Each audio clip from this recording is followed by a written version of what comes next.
Hello, everybody, and I'm glad to see you here. We're on the Range Report. This is the weekly roundtable panel discussion, and excuse me. And I know normally you're expecting Frank Johnson to be here along with me, and he is here. He just had to step away from the camera just as the show is starting. So I'm here by myself at the moment just to say hello to everyone, to introduce you and thank you for being here as part of our audience.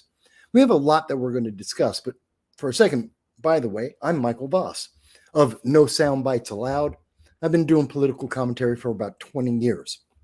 And I've known Frank for well over a decade now. We've been talking about the politics that affect the Second Amendment, the First Amendment, our freedom, the Constitution. We've been doing this for years now. Some of you may have seen us with the Liberty First Foundation and here on the Range Report and on No Sound Bites Allowed. And that's what we're continuing to do. Now, today we're going to be talking about a couple of things. You may not have heard about all of them.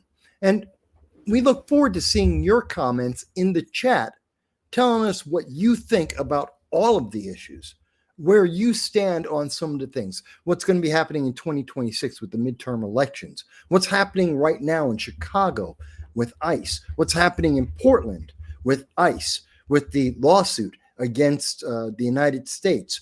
You know, the governor and mayor of Portland and Seattle and, Portland and Chicago are suing the United States because ICE is in their cities trying to enforce the law.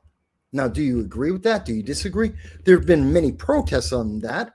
And most recently, we saw a woman was shot during one of those protests. We'll talk a little bit about the details on that because the details matter. You may have heard the headline, ICE shoots a woman. Well, there's a bit more to it than just that. They didn't just randomly shoot someone. And we'll talk a little bit about that. We'll talk a little bit about what happened this weekend, which you may not have heard about. There was a church in D.C. that was almost firebombed. In fact, we're still getting some of the details, but amazingly and quite quietly, the news reported that there was a guy with 200 bombs, 200. And he was going to blow up a church, a Catholic church, this Sunday. And I know you're probably saying to yourself, wait a minute, that's big news. That's a big deal. Were there people in the church? Yes. Even including some high government officials were expected to go in. They were about to go to that church. He was going to blow up the church because members of our government were going to that church. And that wasn't reported in the news. Barely. You didn't hear about it. In fact, CBS News basically lied to you about that news, and that's pretty important. You may not have heard as well that there was a press conference, a very long discussion with President Trump and the FBI, Kash Patel, and also Pam Bondi, talking about Antifa, which is a domestic terrorist organization, and what they plan to do about that. And you probably haven't heard a lot about that because the mainstream media kind of skipped over that news. They didn't think it was that important to talk about. Of course, they do want to talk about the shutdown and how that's affecting everyone across this nation, and it is. But I think they're being kind of biased on that. They want you to believe that Americans are losing out on everything somehow. Yet they don't want to mention that, well, Democrats want to spend an extra $1.5 trillion. That blows up the budget. That makes poor people more poor. The more money you spend, the more money you print, the poorer people become. But on top of that, why do they want to spend an extra $1.5 million? Well, because they want to cover emergency care. That's the way they get around it. Emergency care to take care of illegal aliens. They want to go back and give all the money that the Trump administration cut out of the budget, the waste that was going on, to take care of illegal aliens instead of taking care of American citizens. And the Democrats really don't like that idea. So they want that money back. They want to go back to U.S. aid funding across the country. What was it?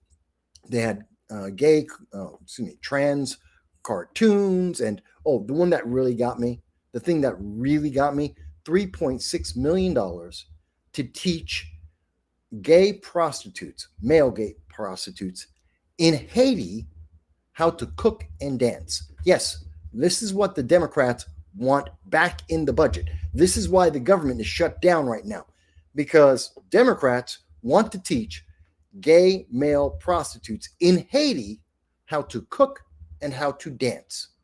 They want you to pay for that. And they will not let the government open up unless they can teach those gay male prostitutes how to dance and how to cook for themselves. You would think this is something made up. This is in the budget. This is what the Democrats are fighting for. And it's incredible to me. Now, you may have also heard the layoff. It's not just that the government is shut down. Many people are being fired. They're being let go. And that will shrink the size of the government. But for those who haven't, there may be something also happening where we're not going to pay the back pay. For every day that the government shut, they won't get paid. Now, the Democrats have never seen that before. That's never been done before. And so that's a new thing. And that's why you're hearing a lot more from the Democrats saying, oh my God, it's the Republicans' fault. They shut down this government. Mind you, every Republican, except for Thomas Massie and Rand Paul, who always vote against a continuing resolution on principle, based on their ideology. They don't believe in continuing resolutions. They have never voted for a continuing resolution. Whether Republicans or Democrats have been in charge, it doesn't matter who it is. They don't believe in that. And they never have. And they have been very upfront about that since the day they got elected in office. So don't count those two Republicans. Every other Republican has voted to keep the government open and to have the continuing resolution. And only the Democrats are voting against this, except for John Fetterman. John Fetterman voted to keep the government open. And the rest of the Democrats, all the Democrats have voted against it. So I don't know how you can say it's the Republicans closing the government when all the Republicans voted to keep the government open and they don't want to pay for gay male prostitutes in Haiti, learning how to cook and how to dance. And I think most Americans would agree with that. Now, I'll talk with Frank about that a little bit. I would love to hear what the chat has to say about this. Do you want your tax dollars to go to gay male prostitutes in Haiti? Do you think the ability of a gay male prostitute to be able to dance, is that a priority in your life here in America? Will that change the way you pay for your kids to go to school, to pay off your student loans, your bills, maybe your internet bill, your cable bill? Is that going to change your life if that gay male prostitute is able to dance or not? Because Democrats seem to think it is incredibly important. It is so important that they will shut down everything else in the government. Everything else will stop. I can't wait. Okay, Dow. Okay, now I know why Dow isn't with us. Dow is, you can see him in the chat. Dow's usually with us on the program. So you can see this is crazy. But I'm looking forward to seeing the news or the comments from Frank about some of these things, especially about the bomb. That I just found out about that today. It's something that was really hidden. And I think it's really important.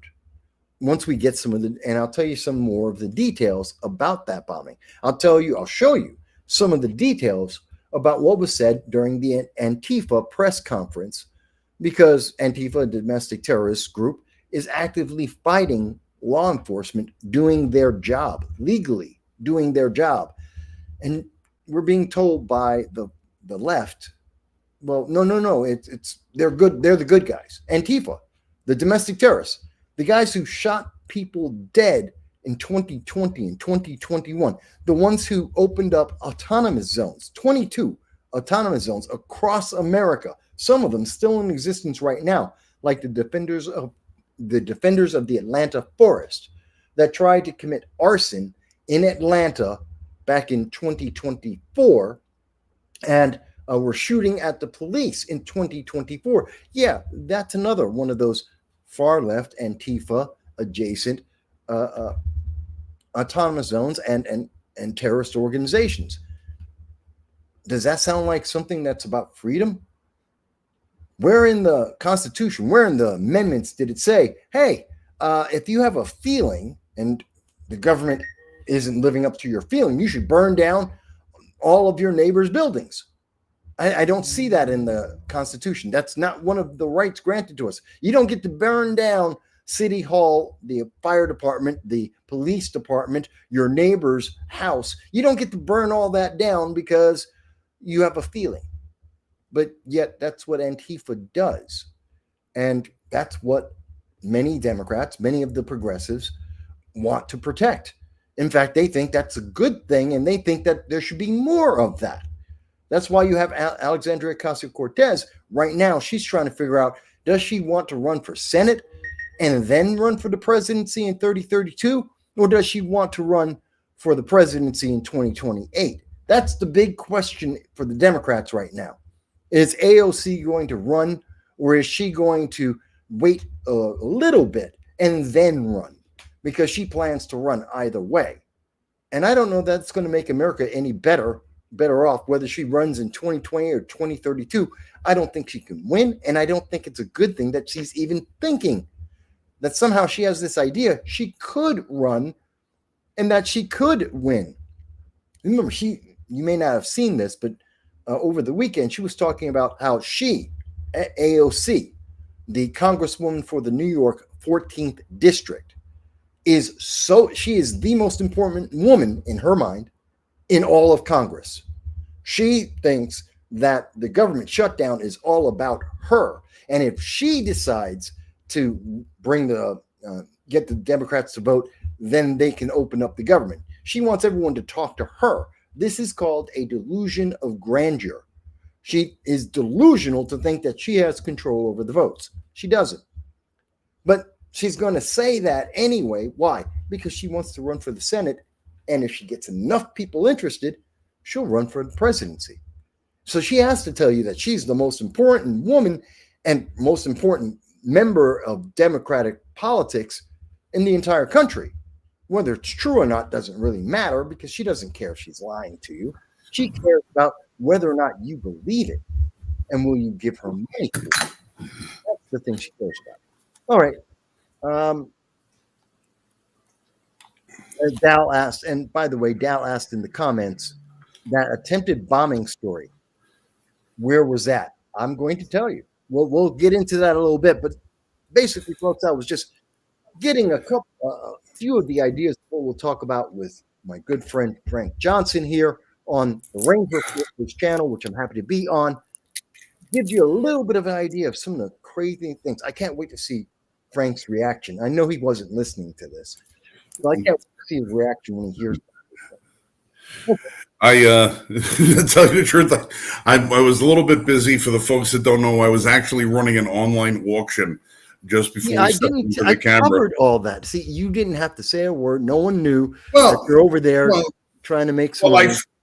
I know. Well, I feel that I have to explain myself too. So, but I was in the process of trying to pack up all the stuff that I just got rid of and trying to get it all done. And I was looking at the clock during the auction. It was like 7:58. 7:59. I said, "Holy crap! I got a show I got to do." So I tried to get here as quick as I could, but I didn't want to leave Lori with the burden of having to try and cover my ass for all of the stuff I was getting rid of. So I'm here now. Thank you, Mike, for getting us off the ground tonight. I really do appreciate that. And no, I did not have an opportunity to listen to what was going on. I tried, but I just couldn't. I didn't expect you to. That's why it's all going to be a surprise to him, folks. So this will be interesting. So first of all, what is on your mind before we get to anything else? The one thing that's on my mind right now is I want to see James Comey's mugshot. That's the one thing that's been bothering me the last day or so. I mean, we had They had when Trump's mugshot came out there, the media was putting shots out of him, in the White House, but with a number across his chest, like it was the actual, like they couldn't anticipate getting that mugshot out fast enough. And here we have James Comey, who's getting indicted on legitimate charges, and we don't have a mugshot yet. The indictment's gone on. He's already pled not guilty. We don't have a copy of the mugshot. At least I haven't as of the time of broadcast this evening. And I'm just curious as to why we don't have that yet. Because the media doesn't want to show it. I know. Wants to protect them. I know why. But if we don't ask the questions over and over again, the answers don't get said. In order for you to get an answer to a question, sometimes you have to ask the question, even if you already know what the answer is, because eventually someone has to answer for their actions. And the media, at some point or another, you would think, after defeat after defeat after defeat, after the last 4.5, 5 years, from January 6th committee to the fake Russia papers, to the Russia hoax, to this, to that, to all the fake news that they've been bombarding the people with for the last, God knows, since Trump came down the damn escalator, the one that worked. We keep getting that one side. You would think the media at some point would start to learn the lesson and say, 60-70% of the people are not buying the media narrative. Maybe it would be a good idea if we start reporting the truth, if we start reporting things accurately. How much of the market share of the media do they have to lose before they start saying maybe it will be a good idea to cover things the right way? But they don't. They still continue. You're missing the point there, right? It's like saying, well, why is Disney losing money show after show, movie after movie, trying to shove down everyone's throat the woke messaging? And so many other companies on top of that. I'm just using them as the most recent, probably the most public example of it. They keep shoving these things down people's throats, and people reject it consistently. Most recently, Netflix with the trying to push trans agendas on children's program, preschool. Yes. And their stock is being tanked because of that. Well, the answer to that is they don't care about the money. It's not about money. It's about the message. We heard this directly from BlackRock, and they said, you're going to have to change. You're going to have to force the change of people's lifestyles. You're going to have to force them to become progressive, whether they want it or not. And since he made that statement, which I believe was in 2019, we have seen consistently that's exactly what every news media, the left-leaning news media, we've seen that in Hollywood and the TV shows, the movies, they're pushing this down people's throat, this propaganda, whether you want it or not, whether it's constitutional or not, you don't get a choice. This is the only option. It's basically, this is how they were trying to, we've seen this in elections, like with Google, just with what we saw with Joe Biden. The news came out last week. Joe Biden strong-armed Google and YouTube to censor conservatives and Republicans and libertarians to any voice that didn't match what the White House wanted it to say. And by doing that, that forces people, they only hear the left-leaning point of view, and therefore they should, at least that's what the intention was, and then force them to vote Democrat. Why? It's the only thing. Look at the New York City mayor. You don't hear about Curtis Lewa. A lot of people, I've talked to people across the country, they don't even know Curtis Lewa is in the race. He's the only Republican. He's in the race. He's been raising more money than Zoran Mandami, but they won't talk about him. They barely talk about Cuomo. They only talk about Zoran as if he's already won, because they want people to think there is no other choice. Either you vote for Zoran or you just don't show up and speak. You don't vote. And he wins by default. It's a setup. Does that make sense? Yeah, it does, but I just can't. I just can't. I live in a real world. You live in a real world, and the real world is run by dollars and cents. It's a business world. Money is still the how. Where is this font? This fountain of never ending revenue that keeps these places propped up if the market share keeps diminishing the way it is. Any other corporation that would lose billions and billions of dollars is going to be answerable to the stockholders. And most of the time, the stockholders are blind, nameless faces. The stocks are owned in portfolios, part of 401ks, this, that, and everything else. But these companies have to lose so much money that eventually they have to be answerable to the people that own the stock. And it seems like that day never comes. Does anybody not care about the money that it costs these organizations to be so corrupt? Not exactly. And I used to be a stockbroker. For people who don't know, I used to be a stockbroker, did that for almost a decade. The fact is, the money is coming from BlackRock, is a mutual fund. It's a private equity company. They give money to other companies. They get money from investors. So they have this big, massive, enormous pool of money that they put into companies, and they buy ownership. They become like a 10% owner, which gives them a massive amount of control over the company. And they give out loans to companies, which allows companies to exist. A lot of the tech companies are massively in debt to people like BlackRock because of the loans they've given them at very low rates so that they can develop the new iPhone and the new iPhone. And so those companies, Disney, Hollywood, such, they borrow money from these guys because they say, no problem. We'll take the money. We're not worried about you paying us back right away. We will give you extensions and we'll let, you can have financial trouble. It's all okay. And we won't hit your credit rating. We won't sell out all of your stock and crash the price down. Matter of fact, if it goes down, we'll buy even more to keep the price of the stock higher than it should be.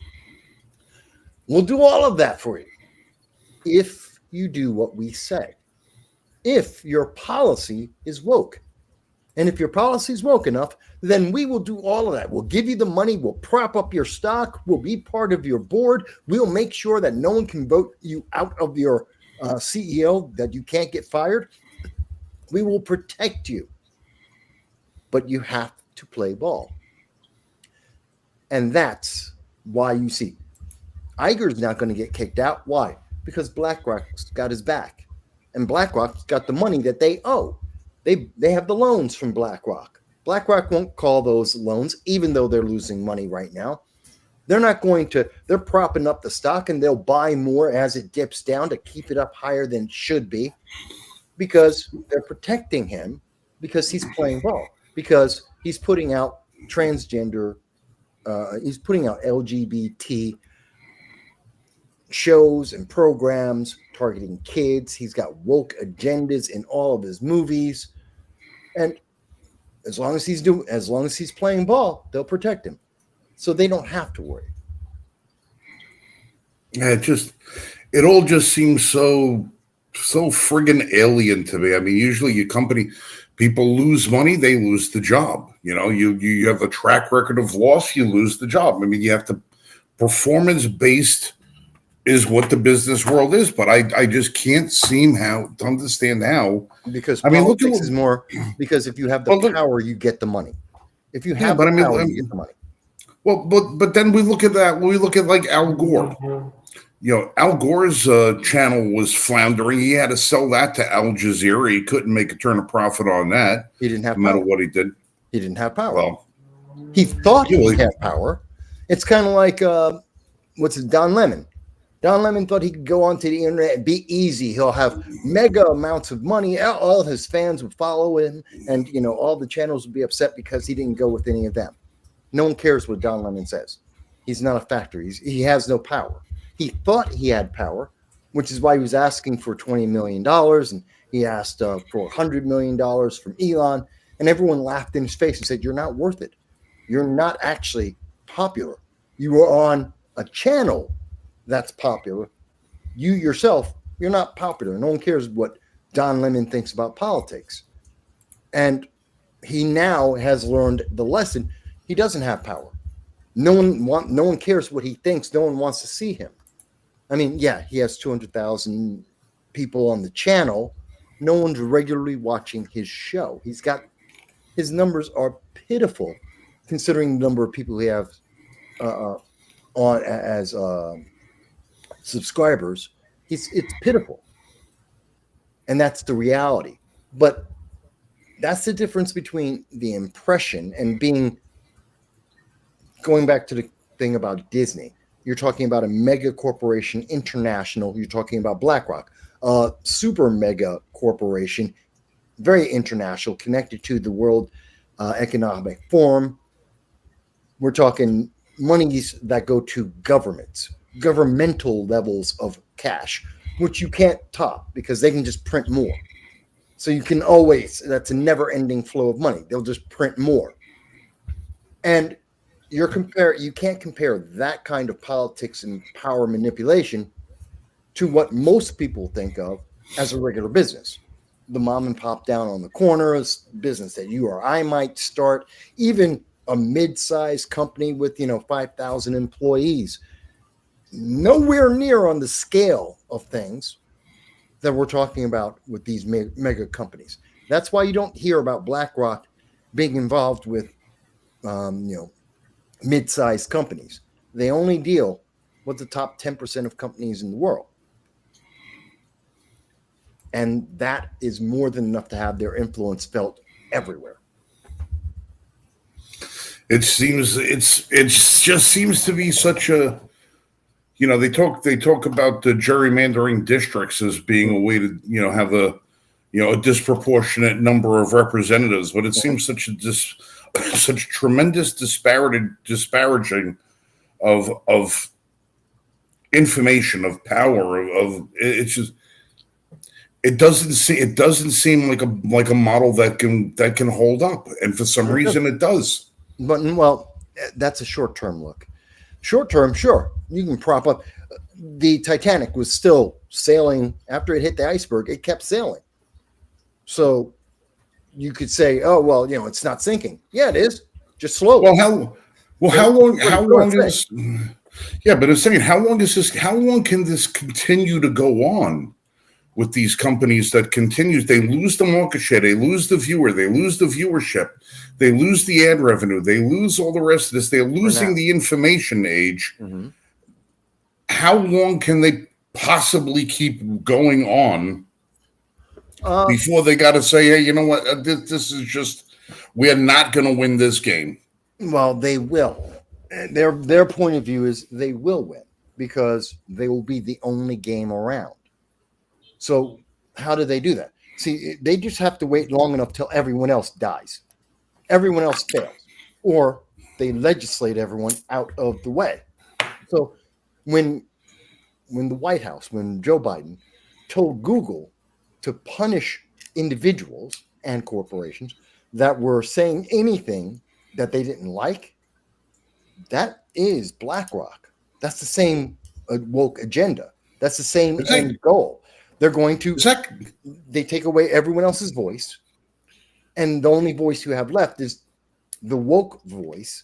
So then you think, and you're supposed to think, and they've been teaching kids this, if that's the only voice you hear, then that's the voice you obey. You have no other choice. You only have the option that's given to you, not the option you want to take. That's what they've been teaching kids, the indoctrination in our schools. That's it. That's why they don't teach kids to critically think anymore, because then they would say, I have another option. Option 3 is whatever I want to do because I'm an American citizen. They're trying to breed that out of people, get rid of the generation. Our generation is one of the last generations that actually has the idea that I can go do it myself. I don't need the government. No, people are desperately thinking, no, the government can do it. Neil deGrasse Tyson, you've heard of him. He's the scientist. He's the guy that killed Pluto. Yeah, yeah. And he's an astrophysicist. He's got a big brain and all that, but he knows nothing about politics, but he thinks he does. And he was recently asked, not too long ago, I forget where, he was asked about, these private, we can go to Mars, but it would take a rocket. And obviously the government has to build the rocket, and their government won't build that rocket. And someone says to him, well, wait a minute, but a private business could build the rocket, so we could still go. And he says, no, they can't. Why not? Because government builds rockets. Yeah, but private businesses can build a rocket too. And Neil's like, what are you talking about? Oh, no. The government builds rockets. That's how we get to space. No one else can build a rocket. Now, you would say on its face, that's stupid, because we have proof. We know that other corporations have. X has gone up into space. Virgin has gone into space. We know that private businesses can go and build rockets and ships that go into space because they have.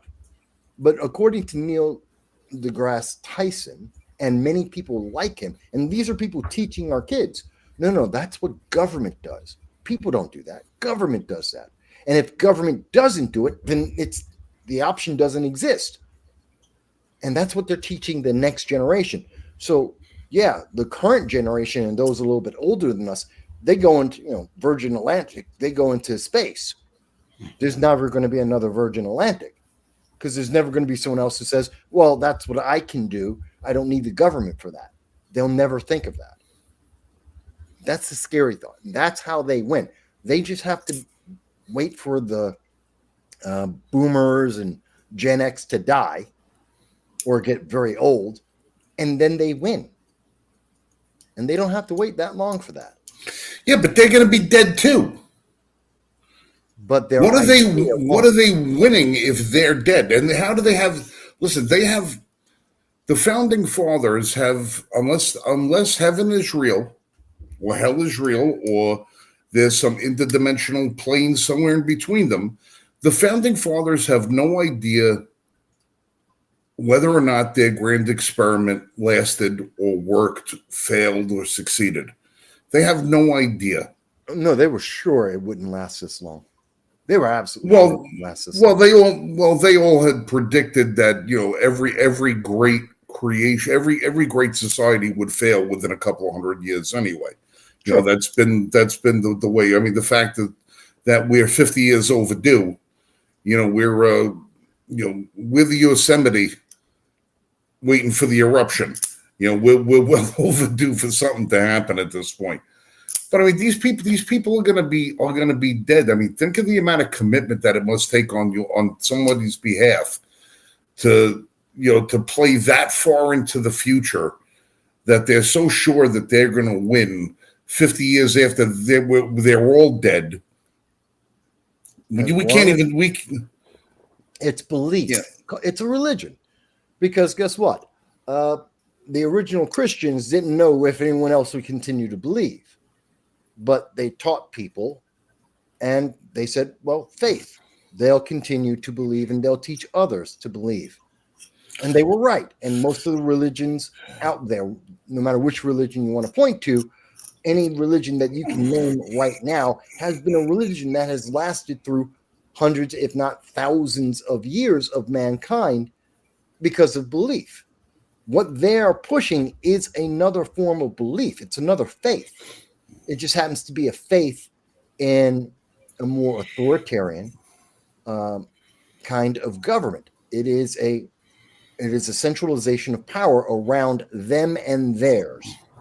This very small clique of people who get to control.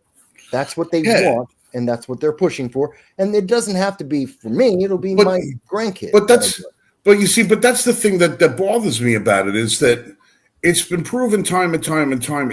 No matter how many times we prove it, their ideas don't work for the masses. Their ideas only work for the select few at the top of the chain that wind up benefiting from the corrupt system they put in. See, everybody can benefit. everybody can benefit from freedom. Yes. Everybody can benefit from liberty. It's not going to be an equal distribution of wealth. It's not going to be an equal distribution of fairness. Of sometimes people make good, sometimes they don't. They don't make good at all. But you had the opportunity. The opportunity is what was there. That's where the fairness comes in. Is that it's possible for anybody to do it. Their religion. It's only a select few that are going to wind up being in control. How is it that they managed to convince so many of them that they are going to be part of the power structure? Well, that they're going to be part of it. It's not that they're going. Not everyone in there isn't going to be the no. But how do they convince them that they're going to be the ones to benefit? I mean, listen, the hippie in Soho right now, the 19-year-old. Freshman year college dropout who decided they wanted to find himself, who's slinging coffee in they have to call themselves a barista. They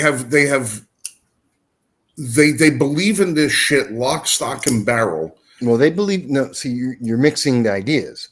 There's two. This is the thing. It's not the same message to everyone. On the lowest level and to the mass appeal, what do they offer? Look at Zoran Mandami. I'm going to give you grocery stores that will save you money. What's the margin on a grocery store? 1%. He's going to save you 1%. So every $100 you spend, he'll save you $1. Oh my God. Aren't you going to get rich? You're not supposed to think about it. Oh, you're going to get a free bus. Walk onto a bus. You come into the Bronx on any given day, at any given hour, and walk onto the bus. Just walk on. No one will stop you. And if you look at about 75% of people who are under 30 do not pay. They just walk onto the bus. It's already free. But he's selling the idea. It's a free bus. Don't worry. You'll be able to get free buses. And by the way, how does that create jobs? It doesn't.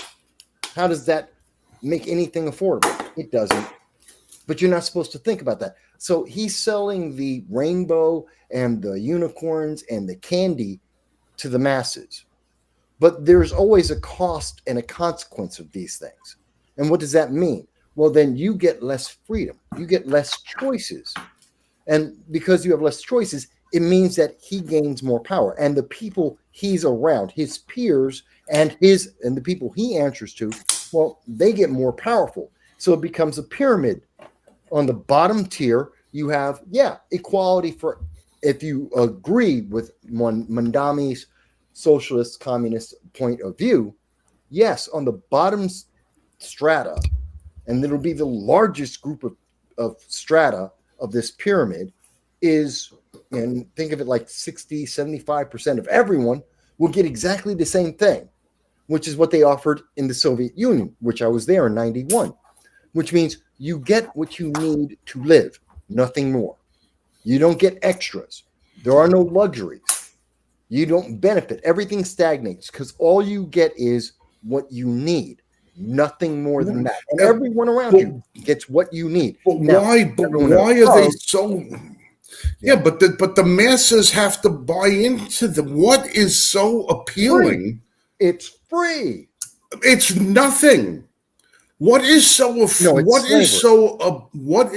appealing about getting so little in this? Do these people really? Because you're guaranteed, no matter how much of a screw up you are, no matter how lazy you are, whether you do a good job, a bad job, whether you care or you don't care, you are guaranteed that you will get that. Absolutely, you are guaranteed, and that means that, and no one will have better than you. No one. So you can be a complete lazy screw up, and the hardworking person next to you will get exactly the same as you get. And this is why we see that in all of the I could never ever in a million years think that little of myself. That's why they want you dead. They want you to die off so that the next generation that doesn't know any better, they expect no more. They don't expect How? anything else. Matter of fact, they're happy. Oh, I don't have to work hard and I will get what I need. I will get everything. Mind you, they don't understand. Listen. No one ever asks, Well, what is it? well, What this is what I well, need. this What is does that why. mean? Listen, brother, this is why I keep telling you, you and your family do whatever the hell you got to do to get the hell out of that goddamn city. Let it burn. Let these friggin' assholes take this guy for what he's going to give them and just close down the bridges, close down the tunnels, isolate the city, let them live amongst themselves, let them cannibalize their bullshit, let them live unto the squalor for which they vote for until they have to eat themselves for survival. And then once the slate is clean, we just come in, power wash everything, and reclaim the friggin' city and actually put people who actually want to live decent lives in there. Because how are these people that are so about the science and so about, Darwin and they point to all this evolutionary, but everything that they believe in is counter evolutionary. It's counter survival. It's progressive. You're forgetting it's progressive. They've advanced beyond that. At least that's what they sell to you. That's if they were so far advanced they could will themselves into a vagina rather having to have one surgically implanted upon them. Not for nothing. It really is a mental illness. Believe it's an entirely different point. And that's why. And my thought about that just is that, and I know many. I've known many long before it was a big deal. Before it became a political movement, I've known dozens of trans individuals, and I don't care. Oh no, I'm not talking. Every one of them were. I'm not talking about the. I'm not talking about the trans being mental illness. I'm talking about leftivism. All of the left. Yeah. But this is why I said the Hillary Clinton don't believe 99% of the shit she spews.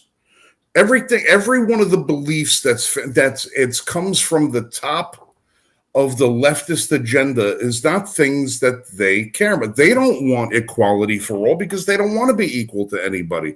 They don't want to live by the same rules they want everybody else to be governed by. You're going to try.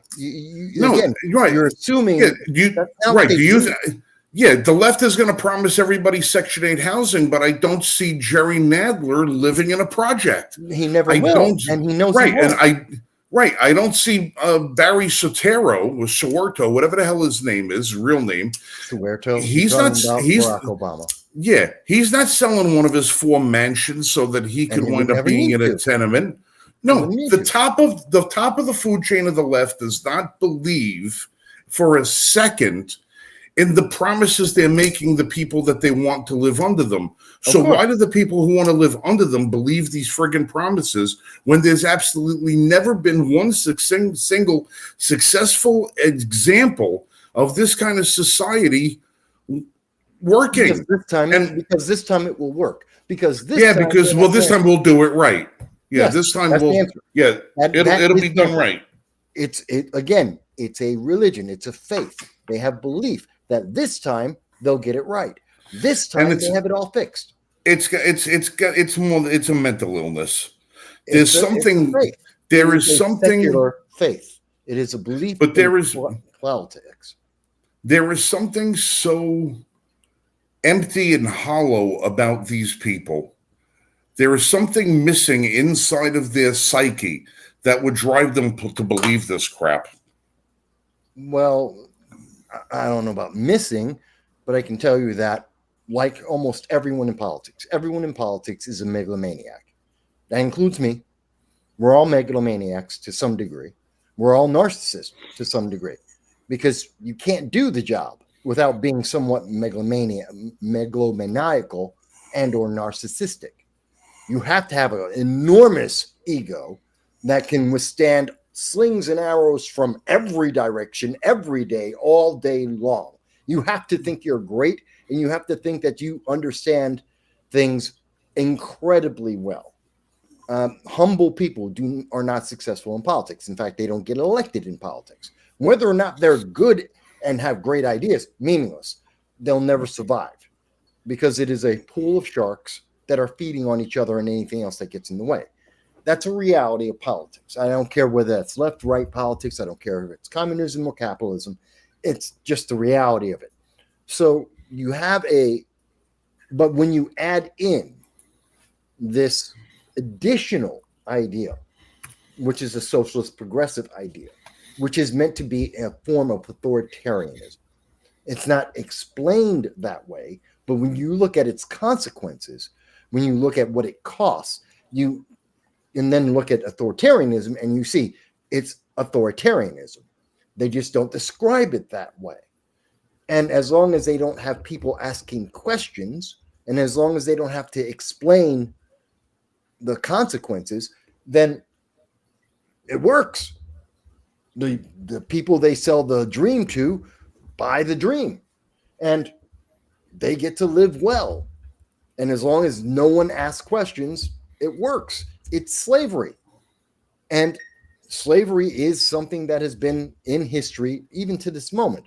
There are more slaves on the planet today than there have ever been in the history of mankind.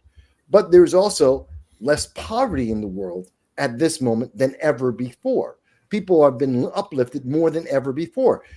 I know America loves we have so many of the progressive politicians, they love to say, oh, the poor black people are poor and they're oppressed and they're so bad off. Black Americans are some of the richest, most free, most least oppressed people on the face of the planet. There is no other community, nation, group of black people on the face of the earth that have more wealth than black people in America. There is no more upward mobility anywhere on the face of the earth for people of color than in America.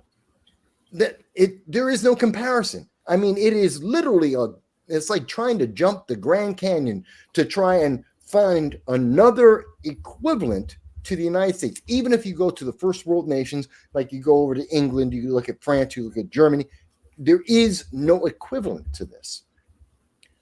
But they have sold this feeling, which is part of faith, which is a feeling. And they sell that.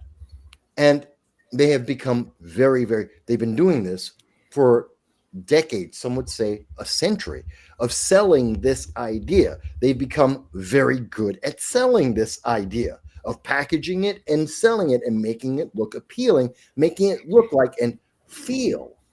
And that's why you hear so often in the last 5 years, you have heard more politicians tell you how they feel than tell you how something will work. Or talk about the consequences of what they do. They will tell you how you will feel, how you feel now and how you're going to feel later. You feel bad now, but you're going to feel great when you elect me. Well, that doesn't really mean anything. That doesn't mean my life is better. It doesn't mean I have higher quality of life, I have more luxuries, I have a better ease, my family's going to live better. It doesn't mean any of that. It just means that for at least a moment, I will feel better in the future than I do right now. Yeah, but feelings are transitory. Every 5 minutes, you'll have a brand new feeling. So who cares?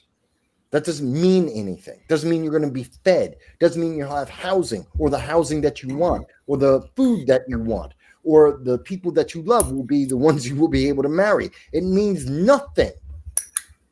But they make people feel like it means everything. It's just salesmanship. And more and more politicians are becoming great actors rather than great politicians. And that's because people stop voting. You see, I don't want great politicians. I want great servants. I want people who are great at being a servant of the people, because that's what you're supposed to do when you represent the people. You're there to serve the will of the people in which you represent. Mm-hmm. I want people who do their job great and in representing the people in their district. That's what I want. Okay, but you know what you got? Right now, the government shut down. And we were talking about this before you came on. I was talking with the chat about this. But what you have is the government shut down. because Democrats and progressives together said one of their must-haves, absolute must, they're willing to shut down the entire government and potentially harm 100 million people. And they're doing it because, in part, one of the things they want $1.5 trillion added to the budget, which is inflationary, which means poor people will become more poor. And one of the things that they must have is, I don't know if you've heard about this. This is true. It's a fact. They want $3.6 million. You're going to love this. To teach male prostitutes in Haiti how to cook and dance. Well, here's the thing, Frank. Are you going to now go out to your politician, to your Republican or Democratic politician, tell them you must vote for the Democrats' bill, add 1.5 trillion, make me poorer, literally more poor the moment you sign this bill? I want you to do that, make more inflation so that some gay, well, I won't even say gay, male prostitute in Haiti will be able to learn how to cook. You want your gay male Haitian prostitutes to be as well-rounded as possible. To be fair, I can't say they're gay. The bill doesn't say gay. It says male prostitute.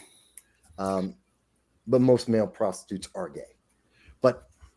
Well, that's at least the clientele to which they serve. And if you're participating in that activity, your proclivities are going to lean that way. So I'm pretty sure that you're not going to be offending anybody or at least not anybody who gives a shit. Well, you're not going to be, but but then again, I can't say you're not going to offend anybody because people are offended at oxygen these days. They're offended at every goddamn thing. Right. They're so fucking insane. But seriously, that's what the shutdown is about. Yeah, the shutdown is so that the illegal aliens, the Democrats, even though they in 2019 said every Democrat running for president said they're going to give money to illegal aliens so they can have health care paid for by you and me, the taxpayer. Even though they said that publicly, they made that policy, they can't do it by law. So instead, and this is in California, what they did in California, one of the largest states for illegal aliens, is when the illegal aliens come into the doctor, they have an emergency visit, and they're characterized as an emergency care for a non-citizen. They don't ask for more information than that because they don't want to have to report it. So the money is going to illegal aliens, but it's emergency care. It's not Medicare. Oh, they're not going to give them Medicare. We just have to have more emergency care. By the way, California has 35 times more emergency care for non-citizens than any other state in the nation. 35 times. But it's not because of illegal aliens. Don't misunderstand. It's emergency care. It's not medical care. They're not giving them Medicaid. They're just they're doing emergency care. And that's why they need the money for emergency care that happens to focus exclusively on illegal aliens. Obviously, it's just a happy byproduct. That's all. Yeah, that's it. It's just a happy byproduct. You can't be confused by that. And but obviously can't be enough of, no one is such a bigot that they wouldn't want a male prostitute in Haiti. The question I need to know is, okay, what culinary school will they be? Are they going to learn Italian dishes, French dishes, Portuguese, Russian? What is the nature of the delicacies that are going to be prepared by these Haitian male prostitutes? And does Haiti sustain an infrastructure to provide them with the necessary ingredients to cook these items to which they're going to be educated? But more importantly, what style of dance are we talking? Sure it would be something like ballroom dancing, of course. Oh, is it going to be ballroom? Is it going to be Fosse? Because the Fosse stuff is pretty funky, especially the stuff from the 60s. Well, I would imagine it would be ballroom dancing, but does it really matter? I mean, well, listen. Next time I go down to Haiti, I would really like to be able to go down and see a show, and I would hope that the Haitian version of "He Had It Coming" is going to be something that I'm going to be able to enjoy. If they're going to do their rendition of Mary Poppins or Chitty Chitty Bang Bang or any one of a number of Disney originals. Well, now you're assuming that the male prostitutes want to stop doing their sex slave work. Well, you see, that's the thing. This may wind up in being a completely new cottage industry. This $3.5 million is not a matter of just teaching them these life skills so they can add to their repertoire of prostitution, but maybe give them a life skill to give them an alternative option for a new career choice, maybe turning Haiti, like the other side of the island, into a little bit more of a tourist hotspot. Maybe they're going to try and make it like Havana in 45 and 47. No, because that's taking advantage of them. That's taking advantage of the workers because now they're being exploited. See, you went because we're giving them.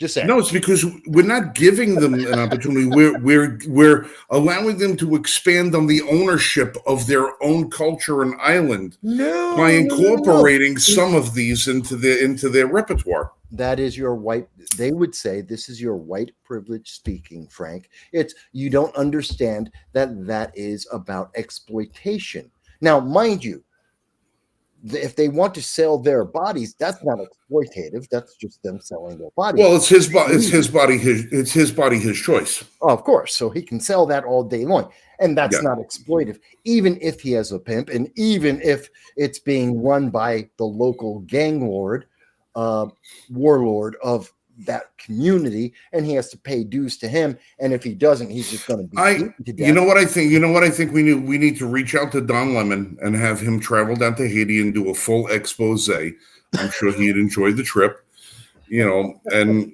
be able to go down there and give us his take on what's happening in Haiti. So Don, if you're watching, buddy, get on the plane, buddy. Bring your little microphone and your little camera crew over there, and bring your blogosphere to Haiti, and let's hear about the new Wolfgang Pucks, and I knew you'd get a kick out of that because it's real, and this is real. Of course it's real. Of course it's real. It's people who are looking, going, Mike, you're just being a Republican, you're a conservative, you're exaggerating. No, it's in the paperwork. Read the bill. Now what we could do is we can combine the efforts of what's going on in Haiti and make it like an international ocean thing, and cross them with what goes on in the Philippines, because the Filipino market for prostitution. That kind of died down when we lost the base there. Although Thailand picked up the business, but the Filipino business went way down. Well, all I know is it's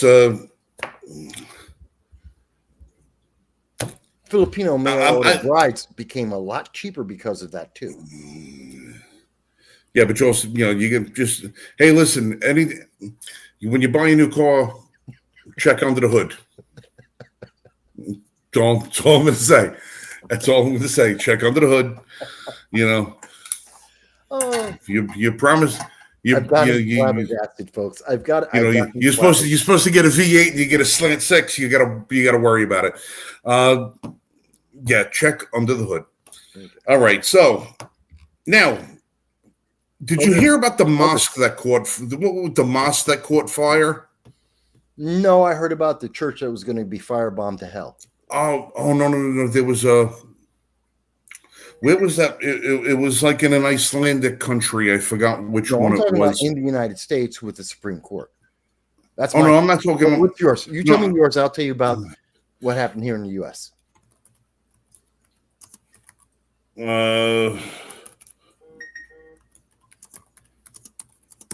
I feel like somebody else that I didn't actually get a chance to do this thing. There was a mosque that was set on ablaze, and this is a historic mosque. I believe it's actually in Spain. Okay. All right. This is one of the oldest mosques in Spain. It was built to commemorate part of the conquering of that country by the order some Yeah. 800-900 years ago or something like that. And naturally it was going to automatically deemed that it was going to be a quote unquote hate crime. It was going to be the people over there finally, I've had enough of these Muslims in my country, and we're going to set fire to their church or their mosque, and we're going to chase them out of there.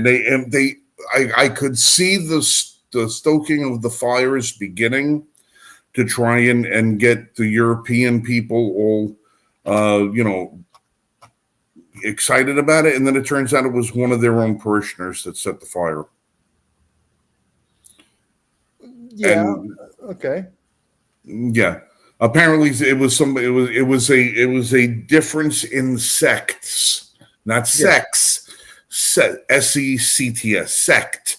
Which sect of that religion you happen to belong to? Is Sunni. Yeah. Shia, Sunni, all the rest of that stuff. Yeah. Well, in any event, he has this hundreds-year-old mosque that's burnt to a cinder, and what a raging blaze of fire that was to see. And you could see, the British media.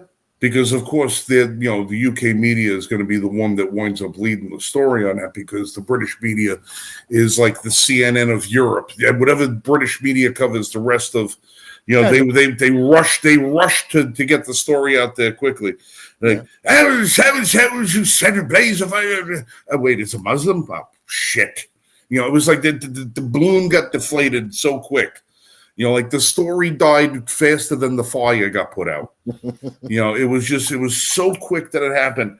And it's reminiscent of every time we have one of these shootings in this country, and it's like the media clamoring and waiting with bated breath to just hope that they can find a donation to the MAGA movement in the guy's tax records. They want to, and it's, another tranny. Shit. It's like that's what that story is. It's like every time now that there's something that happens, the media is actually waiting 10 seconds before throwing the first dart. But that's not new. That's not a new thing. They've been doing this for a while. And they would always instantly. Same thing here. You get two. One black guy kills another black guy. How's it Donald Trump's fault? That's how the media looks at it. It was as soon as it was, whatever it is, it's how it doesn't matter what the story is. You're gonna blame Whitey. You're gonna blame Trump. It's gonna be conservatives. It's gonna be this. It's gonna be that. Now it's like they're being forced now to actually take 10 seconds before they jump to that conclusion, because now they've learned that it's better to kill the story, kill an important story before they're proven wrong on it. They would rather kill it and not report on it than have to print a retraction on it. And they've been retracting 95% of the stories they've been talking about. They don't care about retraction. No one reads retractions. It's the fact that now people are so adept at the internet. Everything's alive on the internet, that someone will find it and show them up and show their bias. And more importantly, they gain traction on it and they lose political power. It helps to weaken their political power when they're forced to admit the truth wasn't the story that they pushed initially. So it's just a matter of maintaining their power base. That's why they don't want to tell the story the way that they have been for the last decade. But that kind of is like what happened to an extent here on Sunday. And I guarantee you didn't hear about this story because no one in the nation really heard about the story. It was covered by CBS. On Sunday, CBS covered the story that a man was arrested for having a firecracker and a what was this? How did they word it? A firecracker and a Molotov cocktail in front of a church. That's how CBS described the story on Sunday. That's a fact. I have a link to that story. I can show it to everyone if they doubt it. They said A man was arrested at a church for having a firecracker and a Molotov cocktail. He was arrested by police. That's what they went with. Now, today, several news stations came out with a little more detail, just a little more detail. By the way, the story's still not national. They're not going to tell you. It just so happens that the man, who's from New Jersey, southern New Jersey, as a matter of fact, is a leftist. Right. And we know this because he had a manifesto that he gave to police. All right, but 1 second. Did you assume his gender? Did you assume his gender? No, he's okay. Male. Okay. He's definitively male, but he's also definitively leftist, and he had a manifesto that he provided to police to make sure that this was clear. He isn't at a church. He happens to be. He set up a tent on the stairs of the church in Maryland where members of the Supreme Court go to pray on a regular basis. And in fact, that's this Sunday, they were going there for what's called the Red Mass, which is the first Mass after the start of the Supreme Court session in October. And they were expected to, at least 2 members of the Supreme Court were expected to be there, if not more. And it was only because police found this guy and found out what he was doing that they stopped the Supreme Court from coming. So already the story's just a little bit different than what CBS happened to say. Now you might say, well, Mike, why didn't the police just pick him up in his tent and he's gone? I mean, he has a firecracker and a Molotov. Who cares? Not quite. Let's slow down there. CBS didn't quite get that right. You see, the guy had 200 bombs. Let me say again, 200 bombs, including methyl nitrate. Methyl nitrate, which was used in the Columbine, not the Columbine. Well, you said ammonium. I think you mean ammonium nitrate. If that's the one that you. It was. It wasn't ammonium. It was the bombing of the Murrow building. It was the bombing of the Murrow building in Oklahoma City. Was ammonium nitrate. I think it was Oklahoma City. So he has the nitrate, which is on the bombs. He has 200 bombs. 200 bombs. Many of them are fire bombs that are set, and he's there. And he's telling the police that if they come and try to get him by force, he's going to set it off, and it's going to kill a bunch of them and take out the church, which he wants to take out anyway. And he wants to kill the Supreme Court. And he wants to kill the ICE agents. And he doesn't like Trump. That's all in his manifesto that he forced the police to take, because he said, if you don't take this, I'm going to blow it up. So here's my manifesto. It is a list of all my demands. You have to do that, or I'm going to blow up the church. By the way, people are in the church. Parishioners are praying in the church at the moment that he's out on the steps. The Supreme Court were coming later. So he's already got hostages now. So it's a hostage situation. The people in the church don't know it, presumably. And this is happening out in front, right in front of the doors to the church, potentially being able to blow up the entire damn church. So he's got a butane lighter, the police sergeant who's trying to negotiator with him, and he's got the book, and he promises, no, I'm going to read this book. I promise I'm going to read the book, because obviously the guy's like, if you don't read the book, I'm just going to blow it up, kill you and a couple of other cops and the church. So he's like, I'm going to read the book, and I'm going to read it right here in front of you. And they're looking in, and they can see multiple bottles, multiple incendiary and explosive devices. This guy isn't screwing around. Okay. And it has been confirmed since by the FBI. Yeah, these are bombs, not firecrackers. He had bombs and fire bombs. Okay. And the reason why this stopped, no one died. And the reason why no one died, you ready for this? The idiot got up, walked out of his tent, and decided to pee against a tree. And when he did that, the police dogpiled him. Obviously. They dogpiled him hard because he was away from the bombs. And they were like, get him now. And that's why this ended without massive loss of life. So CBS is telling you it was just a guy. And, he had a firecracker and a firebomb. He had a Molotov. He had a firecracker. Police got him. He was just a nut. No, he's a leftist, violent lunatic trying to blow up Catholics, the Supreme Court, and ICE that he specifically politically is targeting. This is a political act. This was political violence from a leftist again. And the media hid it from the public. They didn't tell anyone. We only started finding out today because, like with several of these stories, people start hearing about this and then they send the news on and we're sharing it on the internet. And people started saying, wait a minute, I need more details. Wait a minute, what else happened here? Wait a minute, who was this guy? Where is he from? He had a manifesto? What did it say? What's going on here? And because it took 3 days to build up enough attention that now I and some other people on the internet, political junkies, we started going, what happened? I was live on Sunday. I was looking for all of the breaking news. I was looking for, that's what I do on Sundays. I talk about these things as well as other stories. It was on no one's radar.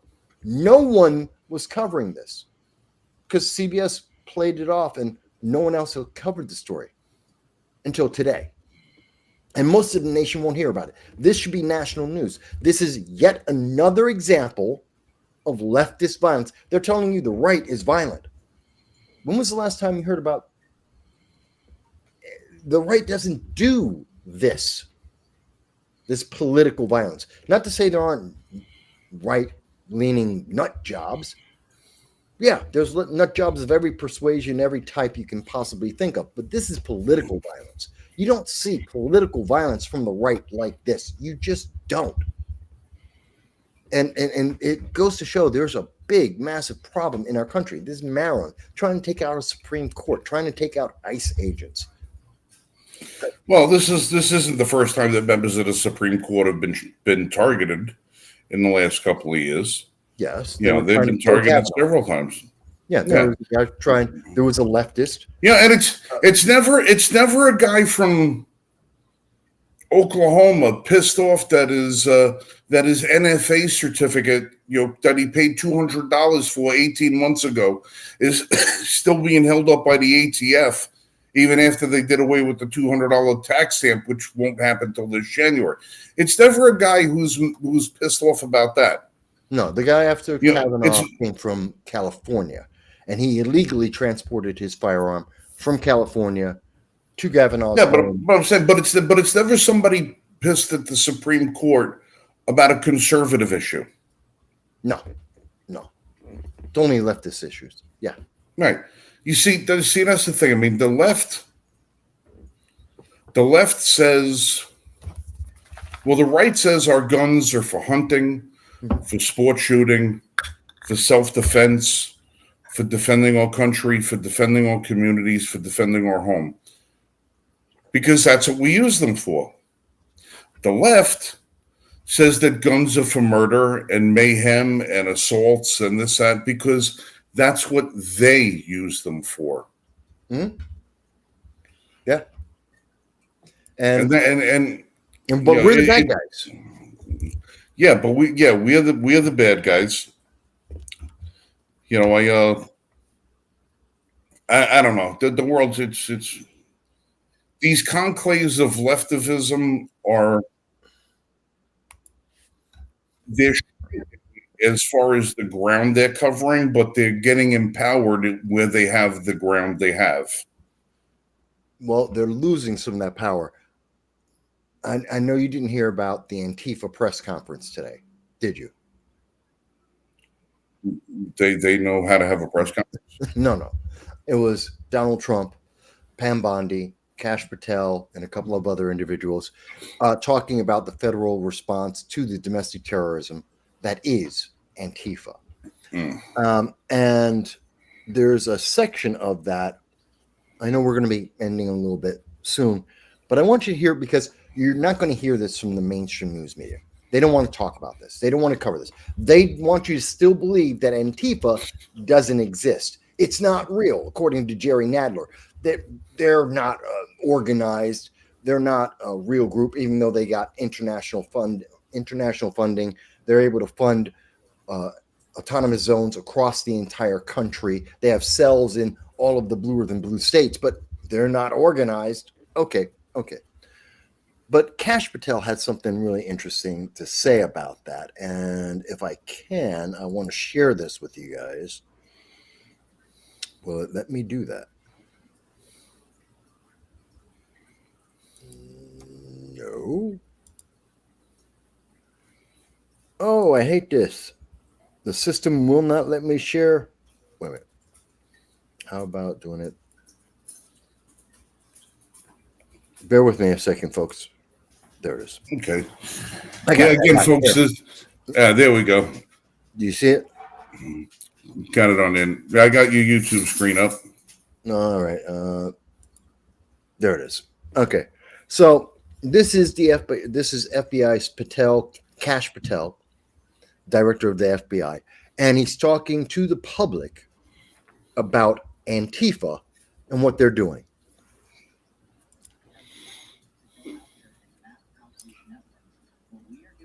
We got to get some volume up on that. Can't.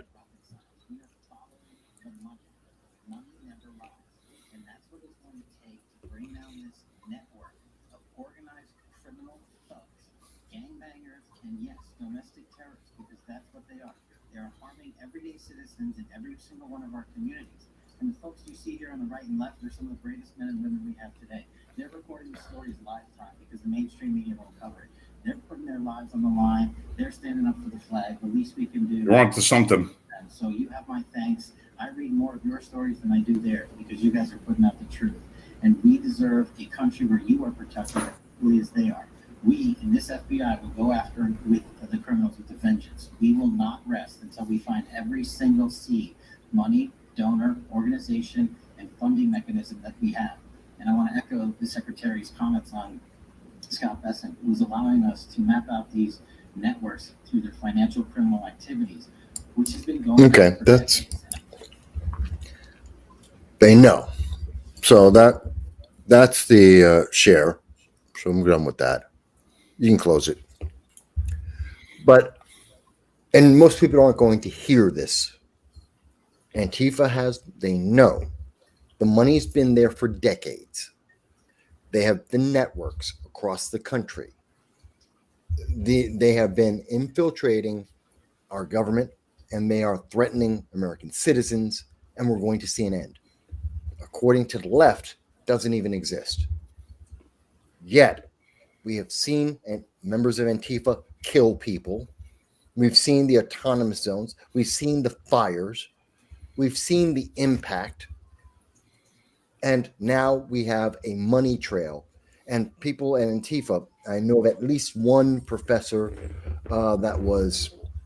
it's been reported, at least one California college professor who was a publicly known member of Antifa left the country because they didn't want to get investigated and also interrogated to give up their knowledge. They're running. That's the good news, folks.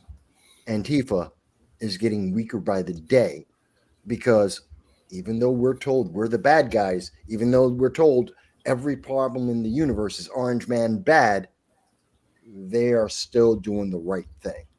As much as Chicago and Portland are fighting, Chicago and Portland are fighting the laws created by Democrats, and they're fighting for illegal aliens, not for you. They're fighting for the illegal aliens to use your money, to live off of you for rewarding crime. They're rewarding crime in Chicago and in Portland, and they want you to vote Democrat because they're rewarding the criminals, even as we see our government is trying to find the full extent, a decades long web of money and evil in our nation. So, not all bad news.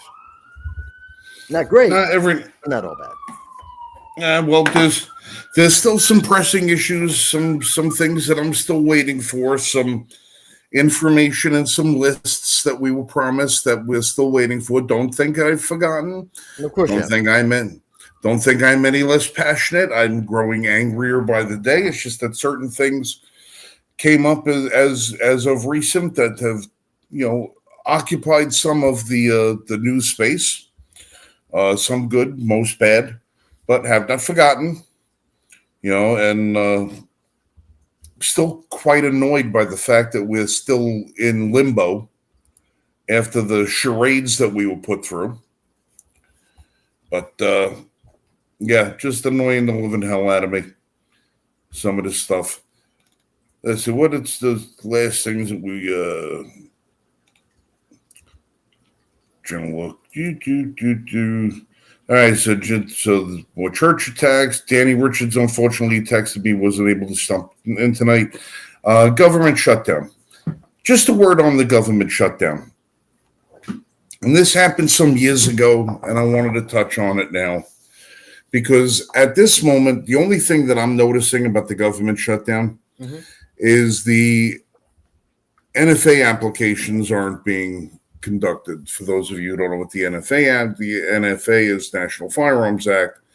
The things that had machine guns and suppressors and short-barreled rifles and shotguns, all the kind of things that you have to pay a $200 tax stamp. Well, we got rid of the tax stamp, but you still have to file for it. And now we're still got to go to court because if you're filing for it, you're getting a permit. It means there's a record of it and those kinds of things. They're not supposed to have a database. And without the tax, it nullifies the law, so it's unconstitutional. We're taking that to court. However, in my world, the only thing that I've noticed of the government shutdown is that those applications are not being processed at the moment because they're in addition to, I guess, as far as the ATF and NICS looks at it. NICS background checks are still being done, so we're not really worried about that. There have been some hiccups in the system. But that's the only thing that I'm saying. For those of you who are in a business or in an industry that is reliant on some permits or they're reliant on certain permissions or something like that, and you can't get them because the government is shut down, before you start looking to point the finger of blame, one, understand who it was that shut the government down. One party unilaterally voted no, but there was a bipartisan vote yes to keep that open.